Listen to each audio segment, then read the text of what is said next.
Thanks for tuning in to Crazy Mango Stories. Give a thumbs up, subscribe, and hit the bell for more betrayal stories. Looking back, it's almost laughable how perfect everything seemed. Anna and I, 10 years married with 2 beautiful kids in a house that screamed American dream. We had it all, or so I thought. I was the breadwinner, working my ass off at a job I wasn't passionate about, but that paid the bills, and Anna stayed home, taking care of the kids and keeping the house spotless. She was damn good at it too, always managing to balance school runs, soccer practices, and keeping our home running like clockwork. At least, that's what I thought at the time. We met in college back when I still had some fire in me. She was studying English literature, and I was trying to figure out my major, hopping between classes that barely held my interest. Anna, though, she was a force. Smart, funny, and beautiful in that way that stopped guys dead in their tracks. When she walked into a room, it was like gravity shifted, pulling all attention to her. And somehow, out of all the guys drooling over her, she picked me. Our early years were good. Hell, they were great. We were that couple everyone envied, the kind that seemed to have an unshakable bond, always laughing, always on the same wavelength. We had inside jokes that could make her snort wine through her nose, and sex that felt electric. I used to wake up in the middle of the night just to watch her sleep, marveling at how lucky I was. She was the kind of woman who made men rethink their lives. How did I land her? But that was a decade ago. A lot can happen in 10 years. A lot did happen. The thing is, life moves fast when you're not paying attention. One day, you're sneaking quickies in the kitchen while the kids nap, and the next, you're barely speaking over dinner, both of you exhausted, caught in the endless grind of parenthood and careers. Somewhere along the line, I stopped noticing the small things, like the way her eyes stopped lighting up when I came home from work, or how she no longer asked about my day. I spent my days buried in work, taking on extra projects, staying late, all with the idea that I was building a future for us. I thought I was doing the right thing, being a responsible husband, a good provider. I convinced myself that the long hours were for her, for the kids. And I believed it, but I was fooling myself. Somewhere in the back of my mind, I knew that I was avoiding something, avoiding her, avoiding the growing distance between us. Anna, she was still gorgeous. Every time she went out with friends or ran errands, men would stare, and I would feel that old pang of pride. That's my wife. She turned heads, no question about it, even after 2 kids. She still had that effortless beauty, her dirty blonde hair falling just right, her hips swaying in a way that made me forget all my work stress for a second when I watched her walk through the house. But she wasn't mine in the same way anymore. I didn't realize how far she had drifted. At home, she was restless. I noticed it, but I didn't see it. That's the funny thing about love: you see what you want to see, not what's really in front of you. Anna started staying up late, scrolling on her phone, barely looking up when I came to bed. I'd ask her what was so interesting, and she'd just smile, this tight, distant smile, and say something about a group chat with her friends or some book she was reading. I believed her. I fucking believed every word. Our sex life started fading too. I told myself it was just the usual fatigue of being parents. I mean, who has the energy to fuck when you've been up all night with a sick kid or stressed over bills? But it wasn't just that. When we did have sex, it felt off. Mechanical. Like she was somewhere else going through the motions just to check it off a list. I'd catch her staring at the ceiling, not even trying to hide how disengaged she was. But I didn't push. I didn't want to be that guy who pressured his wife. I thought it was just a rough patch, one of those phases married couples go through. I didn't want to think about the alternative. But there was something underneath it all, gnawing at me. A feeling I couldn't shake. It started with little things: how she was always smiling at her phone, but never sharing what was so funny. How she started going out with her friends more often. And when she came home, she wouldn't tell me much about the night, just vague details. I'd ask her if she had fun, and she'd shrug it off like it was no big deal. I ignored the tension, convinced myself that this was normal. Everyone has ups and downs. We were just in a slump, right? The real kicker: we still looked perfect to the outside world. At parties, we were the couple that had it all. I could see the envy in other men's eyes when Anna would slide her arm around me, flash that brilliant smile, and act like we were still madly in love. And I played along because that was our thing. We were perfect, or at least we had been. But behind closed doors, things were changing. I just didn't realize how fast. Expanded details. Physical details. Anna's appearance was never an issue. Her beauty hadn't faded a bit. Her hair, that natural dirty blonde that always fell perfectly without any effort. Her green eyes that used to light up when I walked into the room now looked past me, dull and distant. Their relationship, I remember when she used to wake up beside me and we'd lie in bed for hours, talking about anything and everything. Now, it was like we barely existed in the same space. She used to laugh at my jokes until she cried. Now, she'd force a smile and then return to her phone. It wasn't just me she'd grown distant from, it was everything we used to share. Home life, our kids, Emma and Josh, became our only connection. It was like we'd turned into business partners, handling the logistics of life, school pickups, playdates, grocery shopping without ever really talking. Sure, we'd chat about the kids or what to make for dinner, but the intimacy was gone, replaced by a cold, polite distance that left me feeling more like a roommate than her husband. The truth was staring me right in the face, but I wasn't ready to see it. Not yet. It didn't happen all at once. It was gradual, like a slow drip of poison. Little things started to change in Anna. At first, they were so subtle that I barely noticed them. Or maybe I didn't want to notice, but after a while, they became impossible to ignore. She had this air of detachment, like she was pulling away from me piece by piece, day by day. I remember the first time it hit me that something was off. We were sitting at the dinner table, the kids already tucked into bed, and Anna was scrolling through her phone, as usual. I tried to make small talk, asked her about her day, about the kids, even threw in a joke to lighten the mood. Nothing. She barely looked up, just smiled, but not with her eyes. It was one of those smiles you give when you're pretending to be interested but couldn't give less of a damn. "Everything all right?"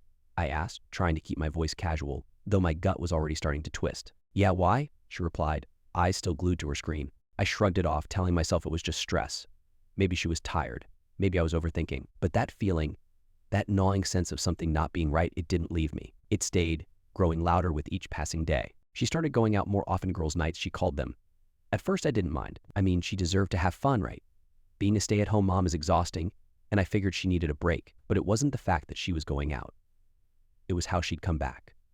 Late. Real late. And when she did, there was something different about her.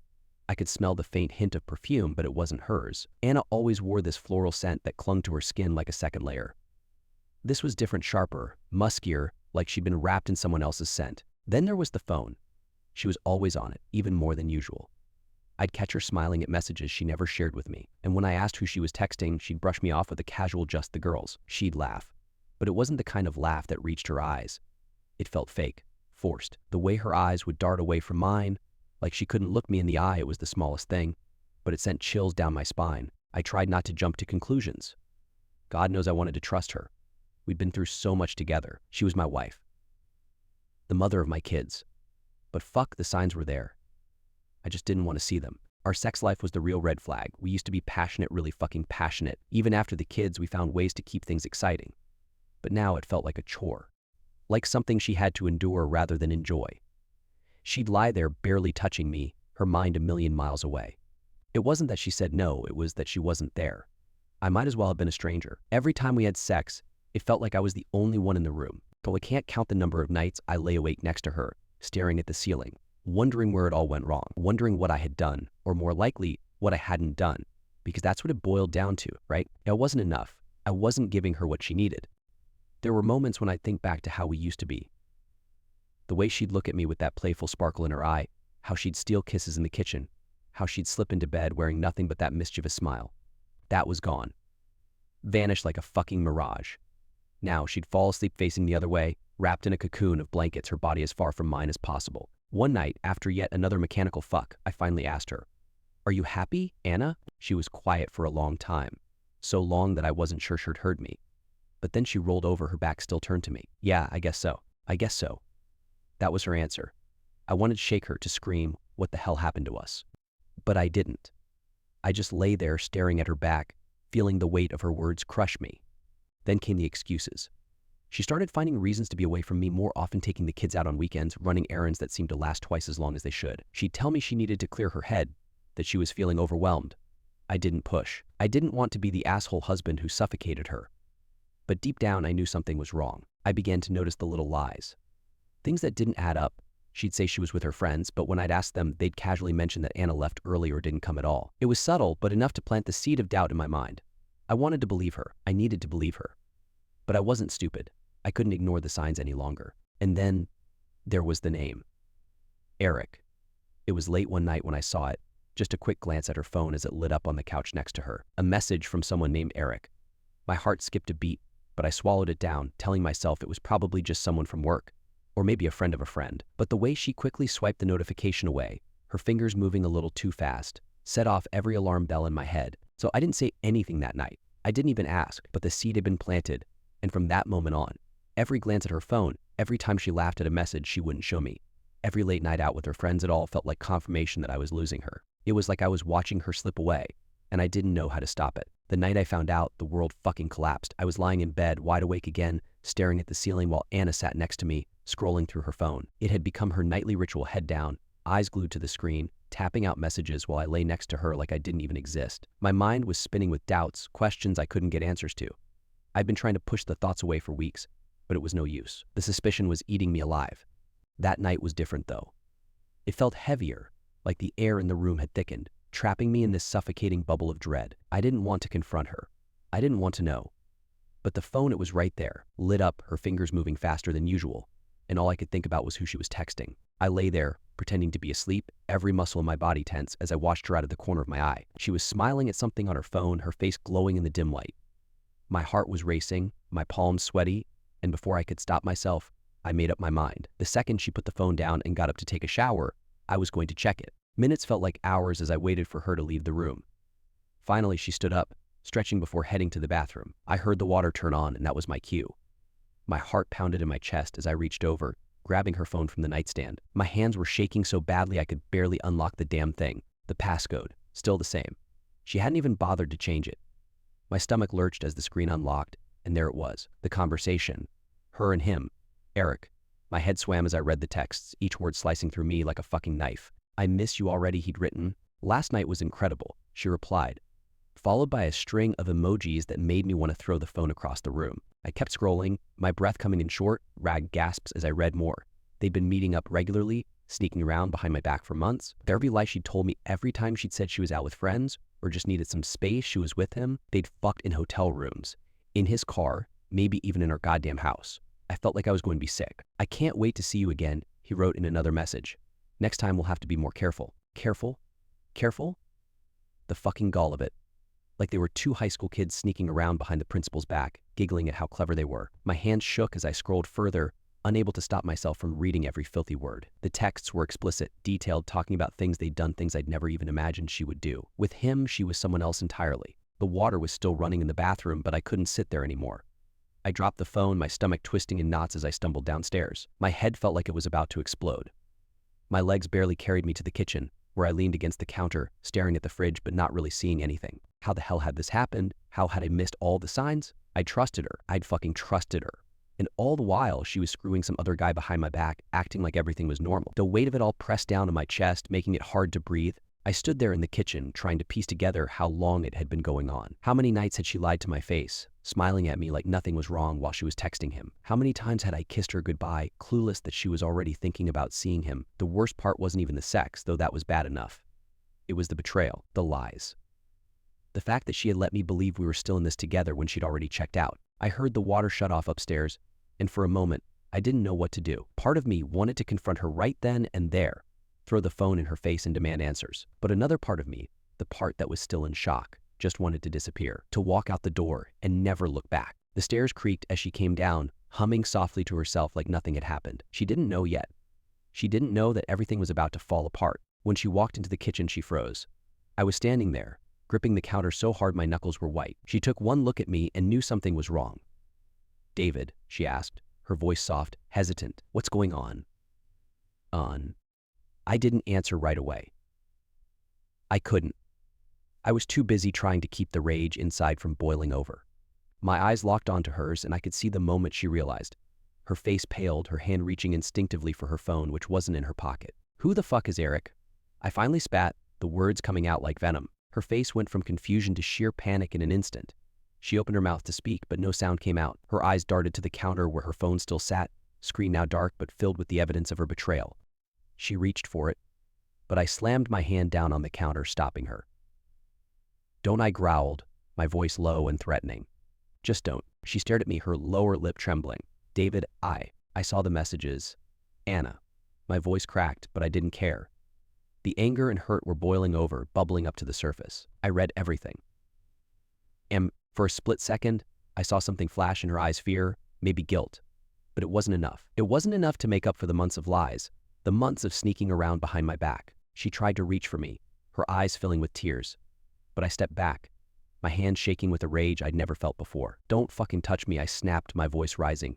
"You don't get to touch me after what you did." And that's when she started crying, real sobs that shook her body, tears streaming down her face. "David, please, let me explain. It wasn't." "Shut up," I cut her off, feeling my blood boil.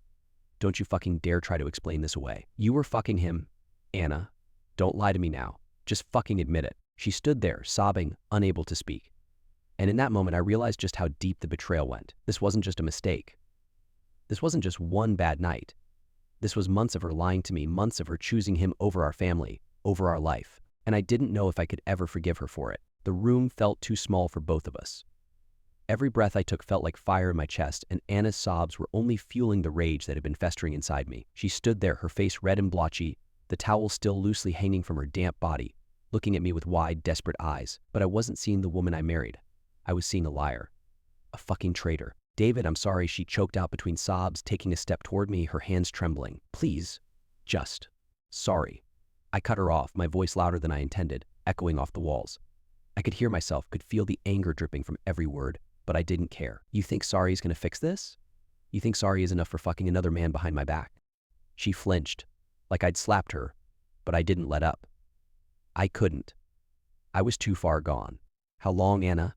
How fucking long have you been screwing him?" Her hands went up to cover her face, as if that could protect her from the truth. "It wasn't like that," she whispered through her sobs, shaking her head. "It wasn't just. Answer the fucking question." I roared, stepping closer, my heart pounding so hard I thought it might explode. "How long?" Her shoulders shook, and she let out a broken sob, the kind that made my chest tighten with something between rage and heartbreak. "Months," she finally said, her voice barely audible. "Months."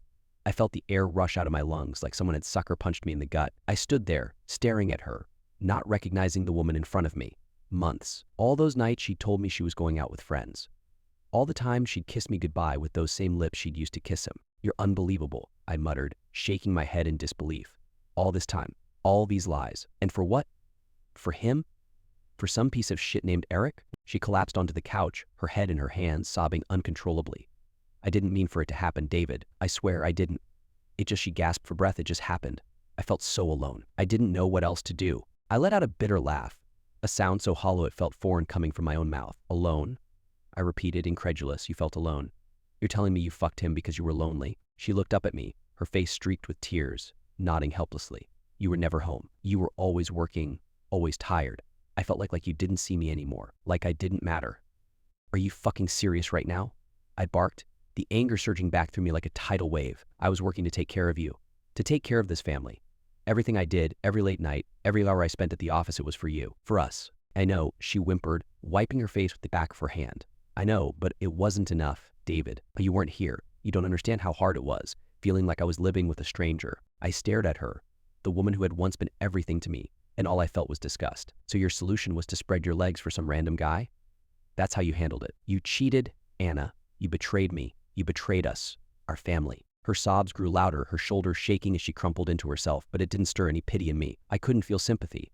Not when the image of her and Eric together was burned into my brain. Not when I could still see those fucking texts on her phone, the ones where they talked about meeting up in hotel rooms and how amazing it had been. "I didn't plan it," she cried, her voice barely audible between sobs.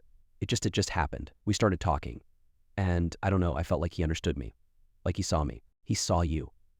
I snarled, my fists clenching at my sides. "What the fuck does that even mean? You think that justifies what you did?" "No," she shouted, her voice cracking as she finally looked up at me, her eyes red and swollen. "I'm not trying to justify it, David. I'm not. I know I fucked up. I know I ruined everything." I could feel my blood boiling, every muscle in my body tensing as I struggled to keep my composure. I wanted to punch something, throw something, break something, but I couldn't move. My feet felt glued to the floor as the weight of her betrayal settled in. "You think this is about you feeling seen?" I spat. "You think that gives you a pass to blow up our entire fucking life?" Her face twisted in pain, her voice cracking as she begged.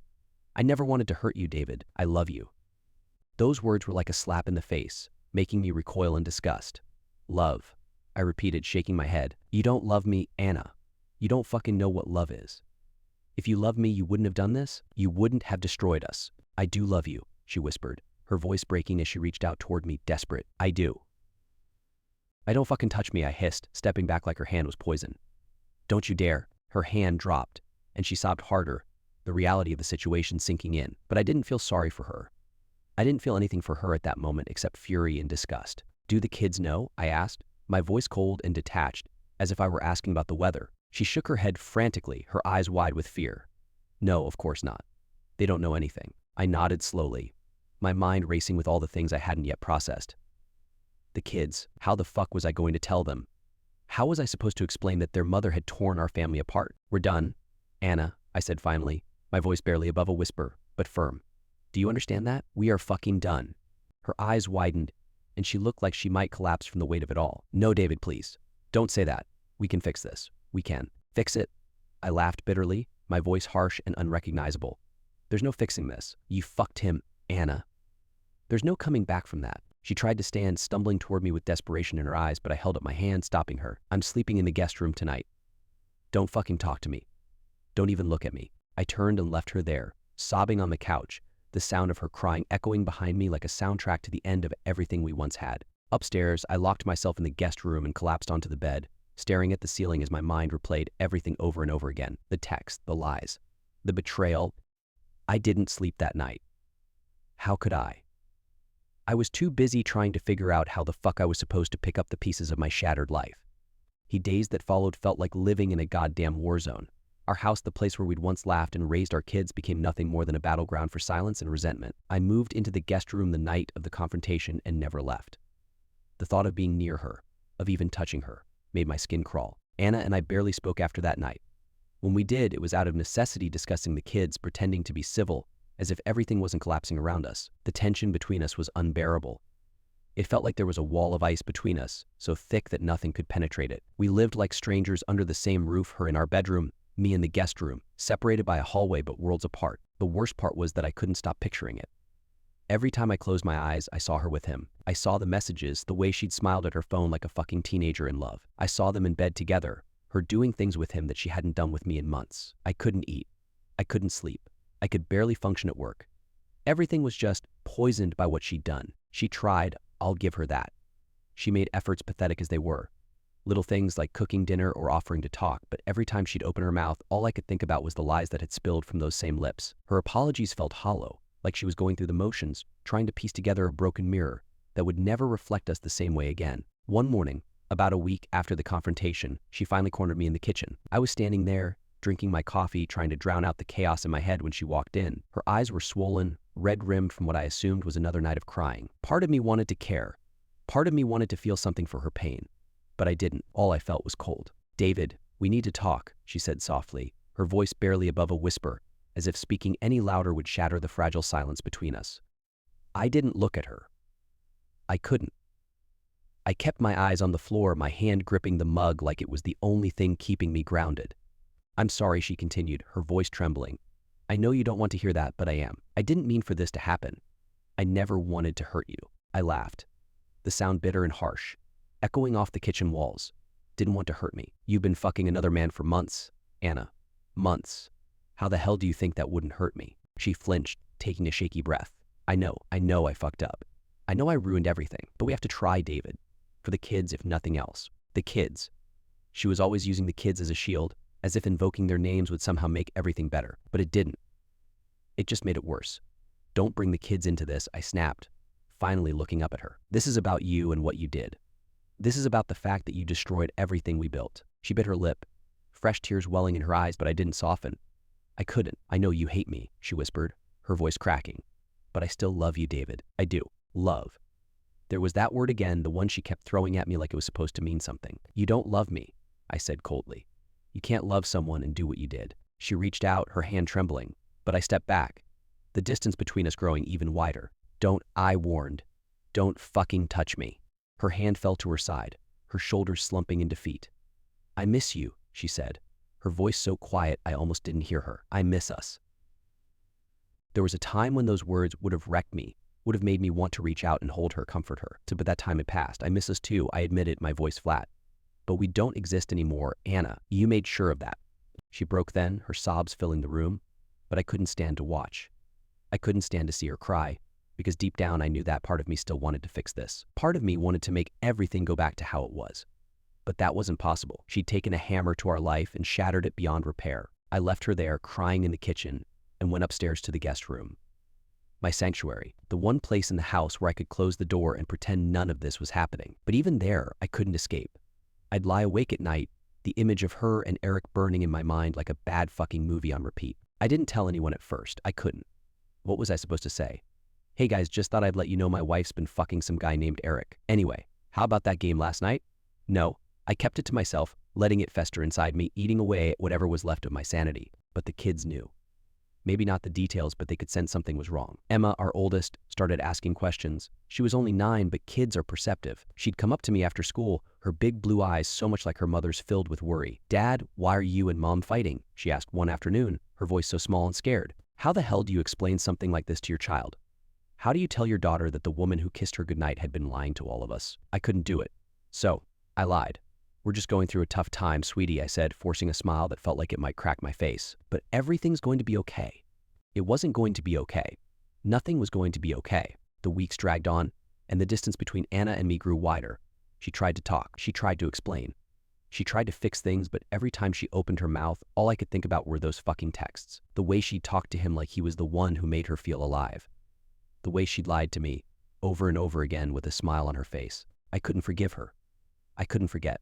No matter how hard I tried, the image of her with Eric was burned into my brain, seared into my memory. I'd see her in the kitchen, cooking dinner like nothing had changed, and all I could think about was the way she'd touched him, the way she'd let him into her life, into our life, without a second thought. The love I'd once felt for her was still there, buried deep beneath the anger and the pain, but it was twisted now, corrupted. I wasn't sure if I hated her or if I still loved her, but either way, it didn't matter, because the life we'd built was crumbling around us, and there was no saving it. I started spending more time at work, staying late to avoid going home. It was easier that way, easier to bury myself in something else, anything else than face the reality waiting for me at home. Anna would text me, asking when I'd be home, but I rarely answered. What was the point? We were just going through the motions at this point, two people playing pretend in a marriage that was already dead. The unraveling had begun, and there was no stopping it. The fallout from Anna's affair didn't just rip through our marriage, it spread like a virus, infecting everything and everyone around us. What was once a stable home became a battlefield, and the damage didn't stop at our front door. The more time passed, the more I saw how her betrayal had splintered not just our family, but our entire world. The kids were the first to feel the cracks. Emma, our sensitive, bright-eyed little girl, had always been perceptive. She knew something was wrong long before I was ready to admit it. At first, I tried to shield her from the truth, from the ugliness of it all. I thought I could keep the darkness away from them, but kids aren't stupid. Emma grew quieter, more withdrawn. She stopped asking as many questions, but her eyes were always searching, always knowing something was off. Josh, our youngest, was too little to fully understand what was happening, but even he could sense the tension. He'd cling to me at bedtime, holding on a little too tight, like he was afraid that if he let go, I'd disappear too. It broke me inside knowing that no matter how hard I tried to be there for them, I was failing. I couldn't be the father they needed, not when I was drowning in my own anger and grief. Then there were the school events. God, those were a nightmare. Before the affair, we'd show up together smiling, the perfect family. Now, we barely spoke as we stood side by side, forcing smiles for the sake of the kids. The other parents could sense it. I could see it in their eyes, the way they'd glance at us, whispering when they thought we weren't paying attention. They knew something was wrong. Hell, everyone knew. Word spread fast. Too fast. Friends, neighbors, family, they all had their opinions, and most of them weren't shy about sharing them. Some of them sided with Anna, of course. I'd hear the same shit over and over again. She felt neglected. You were always working. She was lonely, David. They'd say it like that justified her screwing around with another man, like I was the one who pushed her into his arms.